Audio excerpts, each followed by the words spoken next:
से आपको इसको दिखाना चाहूँगा धीरे धीरे वीडियो में। जैसे आप देख रहे हो, यही है वह शीतल कुंड जिसमें उस दानव को मारने के बाद भगवान श्री कृष्ण जी ने अपना स्नान करके, क्योंकि बहुत से मेरे दर्शकों ने पीलू नहीं देखे होंगे, तो भाइयों देख लो, यही है वह पीलू जो डूंगर पे लगते हैं। ये डूंगर का जो फल होता है वो होता है। इसमें भी दो दीवार में से पेड़ बाहर निकला हुआ है। तो ये दोस्तों, ये है छौंकर का पेड़।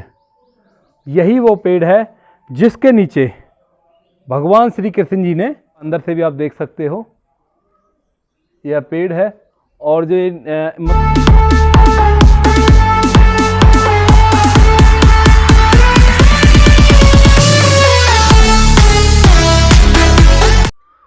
तो नमस्कार दोस्तों, जैसा कि आप लोग जानते हो, रोज़ मैं आपके लिए लेकर आता हूं एक नए दार्शनिक स्थल के दर्शन।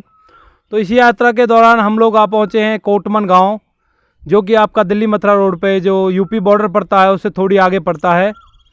और जो ये कोटमन गांव है, यहाँ का जो शीतल कुंड से बहुत प्राचीन इतिहास जुड़ा हुआ है, लगभग द्वापर युग का। और इसी के साथ हम आपको इस जगह के जो टूर है वो कराएंगे और जो हमारे पुजारी जी हैं उनसे बात कराएंगे। तो चलिए आगे चलते हैं और आपको शीतल कुंड के दर्शन कराते हैं और दिखाते हैं आपको क्या है इस शीतल कुंड की जो कहानी है वो भी थोड़ी थोड़ी बताते चलते हैं। तो जैसा कि पुजारी जी ने हमें बताया था, जो शीतल कुंड है ये भगवान श्री कृष्ण के द्वारा बनाया गया था। तो द्वापर युग की बात है, लगभग 5-5.5 हज़ार साल पहले का इतिहास है। और जो शीतल कुंड है वो उसका निर्माण भगवान श्री कृष्ण जी ने किस लिए किया था ये भी मैं आपको बताना चाहूँगा। यहाँ पे कोई दानव था जो भगवान श्री कृष्ण जी यहाँ पे रास रचा रहे थे। तो उस समय वो किसी सखी को उठा के और जंगल में ले गया था। और जो भगवान श्री कृष्ण जी थे उन्होंने उनका वध किया। वध करने के बाद जो ये कुंड है शीतल कुंड, इसमें स्नान करके शीतल होने के बाद जो अंदर महाप्रभु जी की बैठक है उस पर बैठ के आराम किया था। और इसी के साथ चलिए आपको अंदर जो बैठक है उसके भी दर्शन कराते हैं और जो ये कुंड है इसके भी दर्शन कराते हैं। दोस्तों, जो भी आप मेरे सामने देख रहे हो, यह वही शीतल कुंड है जिसका निर्माण भगवान श्री कृष्ण ने किया था। और मैं आपको इसका एक पूरी तरह से आपको इसको दिखाना चाहूँगा धीरे धीरे वीडियो में। जैसे आप देख रहे हो, यही है वह शीतल कुंड जिसमें उस दानव को मारने के बाद भगवान श्री कृष्ण जी ने अपना स्नान करके और उसके बाद अंदर गए थे। इसी मंदिर के अंदर भगवान महाप्रभु की बैठक है जिसमें बैठकर 7 दिन तक उन्होंने रास किया था, रास लीलाएं की थी। और इसी के साथ चलिए आपको दिखाते हैं। और एक और जो ख़ास चीज़ है वो मैं आपको यहाँ पे दिखाना चाहूँगा। यहाँ पे आपको मैंने डूंगर तो कई वीडियोज़ में दिखाया है और डूंगर पे बताया भी था इस पे पीलू लगते हैं। तो मैं आज आपको पीलू दिखाना चाहूँगा। बहुत ही रेयर चीज़ है, हर कोई आपको नहीं दिखा सकता, बट मैं आपको दिखाना चाहूँगा। तो ये जो आपकी महाप्रभु जी की बैठक है उसका मेन गेट है, एंट्री गेट, और इसके अंदर महाप्रभु जी की बैठक है। और जैसा कि पुजारी जी ने हमें बताया था, जो ये जगह है ये महाभारत काल से भी जुड़ी हुई है, क्योंकि पांडवों का अज्ञातवास कुछ दिनों का उन्होंने यहाँ भी काटा था। और जो सामने आप मेरे जो वृक्ष देख सकते हो, ये जो वृक्ष है ये है डूंगर का वृक्ष, डूंगर का पेड़ भी कहते हैं इसको। और इस पे जो पीलू हैं वो लगे हुए हैं, आपको नज़दीक से अवलोकन कराएंगे, क्योंकि बहुत से मेरे दर्शकों ने पीलू नहीं देखे होंगे। तो भाइयों देख लो, यही है वह पीलू जो डूंगर पे लगते हैं। ये डूंगर का जो फल होता है वो होता है। इसमें भी 2 तरह की चीज़ें होती हैं। अगर जो डूंगर होता है उसका जो फल होता है वो मीठा होता है, और जो डूंगरी होती है उसका जो फल होता है वो खट्टा होता है। तो ये जो सामने आपको दिखाई दे रही है डूंगरी है, इसका जो फल है वो थोड़ा खट्टा है खाने में, हमने खा के भी देखा था। तो आप लोग देख सकते हो पीलू हर जगह देखने को नहीं मिलते भाइयों। बड़े बूढ़े बोलते हैं कि अब तो डूंगरों में भी पीलू लगने से बंद हो गए। और चलिए इसी के साथ आपको जो सामने मंदिर है उसका एक ओवरव्यू दिखाते हैं। अब ये जो मंदिर मेरे सामने आप देख सकते हो, ये है महाप्रभु जी की बैठक। और इस बैठक का जो महत्व है ये है कि जो दानव था उसको मारने के बाद जो भगवान श्री कृष्ण जी, नारायण जी थे, वो यहाँ पर बैठ के उन्होंने अपना आराम किया था और रास किया था, जैसा कि पुजारी जी ने हमें बताया।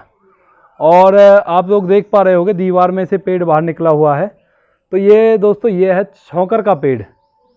यही वो पेड़ है जिसके नीचे भगवान श्री कृष्ण जी ने विश्राम किया था उस राक्षस को मारने के बाद।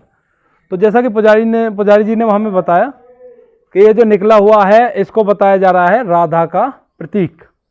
जो ये आप देख रहे हो इस पे निशान लगा हुआ है, आपको नज़दीक से दिखा देता हूँ। और इसका अंदर से भी आप देख सकते हो, यह पेड़ है। और जो मतलब इसको राधा की जगह पर पूजा जाता है। और उधर कृष्ण कन्हैया जी का प्रतीक है, क्योंकि ये पेड़ दोनों तरफ से निकला हुआ है। और यहाँ पे जो निकला हुआ है इसको भगवान श्री कृष्ण जी का प्रतीक माना जाता है और भगवान श्री कृष्ण जी की जगह पर पूजा जाता है। तो आप जैसा देख पा रहे हो मेरे साथ, और ये वो इतना ही पुराना चौकर है जितना कि हमारा भगवान श्री कृष्ण जी का टाइम था। उसी युग का चौकर बता रहे हैं प्रभु जी, जो यहाँ पे पुजारी जी हैं उसी युग का बता रहे हैं इस चौकर को।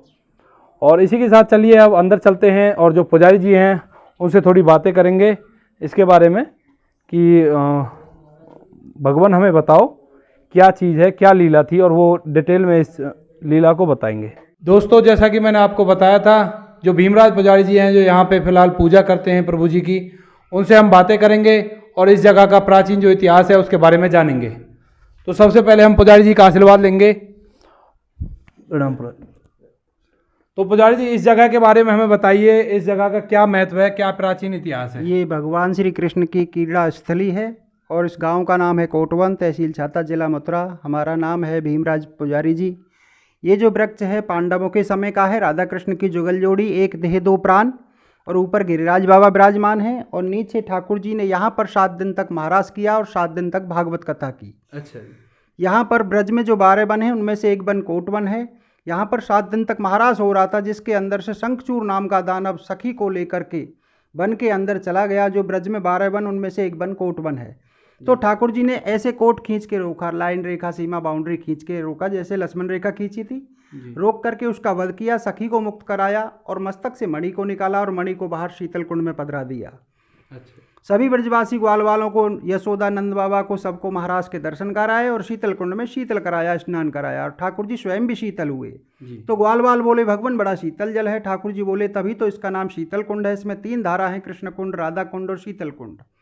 यहाँ पर 2 मंदिर हैं। सामने श्री गोवर्धन नाथ जी के मंगला स्वरूप के दर्शन है और यहाँ पर गिरिराज बाबा के दर्शन है। और ये जो वृक्ष है पांडवों के समय का है, राधा कृष्ण की जुगल जोड़ी, और बाहर से वृक्ष के दर्शन कराएंगे तो चरण चिन्ह के दर्शन है। यहाँ पर 7 दिन तक महाराज किया, 9 लाख गाय चराई इस वन के अंदर। और महाप्रभु जी श्री गोवर्धन नाथ जी का प्रथम मिलन हुआ महाराष्ट्र में। यहाँ कोटान कोट लीला करने के बाद ठाकुर जी यहाँ से नाथ द्वारा पधारे गिरिराज जी। 7 दिन तक महाराज हुआ, 9 लाख गाय चराई, शंखचूर दानव का वध किया। यही यहाँ की लीला है। और सामने शीतल कुंड है। बोलिए श्री राधे राधे। राधे राधे। तो दोस्तों जैसा कि आप लोगों ने सुना हमारे जो पंडित जी हैं उनके श्रीमुख से, और ये जो जगह है आपको अंदर से भी इसका अवलोकन मेरे भाई ने आपको करा दिया होगा। जो ये अंदर से, जो मैंने बाहर से आपको श्री राधा रानी के और कृष्ण भगवान जी के वो दिखाए थे, उनका ये अंदर से जो पेड़ है उसका वर्णन इसमें पूरी तरह से है। और इनका जो महत्व है वो पंडित जी ने आपको बता दिया। बहुत ही प्राचीन इतिहास है और इसी के साथ बहुत ही पूजनीय स्थल है। आप लोग आएँ और यहाँ पे दर्शन करें। तो दोस्तों पुजारी जी ने हमें बताया कि यहाँ पे गोवर्धन नाथ जी का मंदिर भी है और उसके बारे में पुजारी जी हमें बताएंगे। तो पुजारी जी बताइए ये मंदिर किस लिए प्रसिद्ध है? यहाँ पर ये जो पांडवों के समय का, जब जो यहाँ पर द्वापर के समय जब ठाकुर जी ने लीलाएं की थी, तो यहाँ पर ये 2 मंदिर हैं। सामने महाप्रभु जी का है अंदर, जो आपको पहले दर्शन करा चुके हैं। ये श्री गोवर्धन नाथ जी के मंगला स्वरूप के दर्शन है।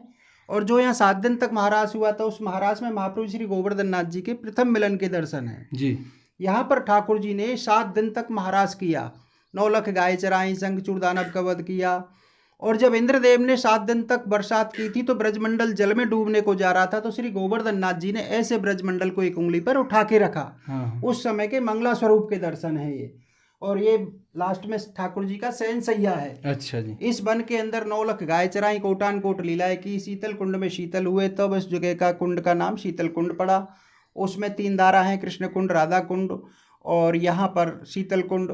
और यहाँ जो भी ग्वाल वालों को स्नान कराया, यशोदा मैया नंद बाबा को सबको शीतल कराया, स्नान कराया, महाराज के दर्शन कराए और कोटान कोट लीला करने के बाद ठाकुर जी यहाँ से नाथ द्वारा पधारे श्री गोवर्धन नाथ जी। अच्छा जी। दिन में वो चाहे जहाँ भी लीला करते हैं, सैन शाम को आके गोवर्धन नाथ जी आज भी ब्रज में करते हैं। अच्छा जी। बोलिए श्री राधे राधे। राधे राधे। तो पुजारी जी, हमने ये भी सुना है कि आपके जो मंदिर है, मंदिर पे बहुत दूर दूर से, देश विदेश से भी श्रद्धालु आते हैं जी। तो थोड़ा बताइएगा। यहाँ पर गुजरात से, एमपी से, हैदराबाद, कलकत्ता, बंगाल से और देश विदेश से भी, अमेरिका, दुबई, ये सब इन जगह से यात्रीगण आते हैं, श्रद्धालु आते हैं यहाँ पर। और ये ब्रज 84 कोस की जो परिक्रमा में मेन स्थान है। अच्छा। यहाँ के दर्शन जब तक नहीं होते हैं तब तक यात्रा पूर्ण नहीं होती है जी। ऐसा लेख में लिखा हुआ है जी। क्योंकि फर्स्ट का कर लें, लास्ट का छूट जाए तो वो अधूरा रह जाता है, इसलिए फर्स्ट के बाद लास्ट का करना जरूरी है। जी जी। तब जाके यात्रा परिपूर्ण होती है। बोलिए श्री गिरिराज धरण की जय। जय हो। तो जैसा कि पुजारी जी ने आपको बताया कि जो ये जगह है कोटमन में पड़ती है और इसका बहुत ही प्राचीन महत्व है और यहाँ पे देश विदेश से भी आपके जो पर्यटक हैं वो आते हैं और प्रभु के दर्शन करते हैं। तो इसी के साथ मैं अपनी वीडियो को यहाँ पे समाप्त करना चाहूँगा। हमारी वीडियो को लाइक करें, शेयर करें और चैनल को सब्सक्राइब करें। धन्यवाद।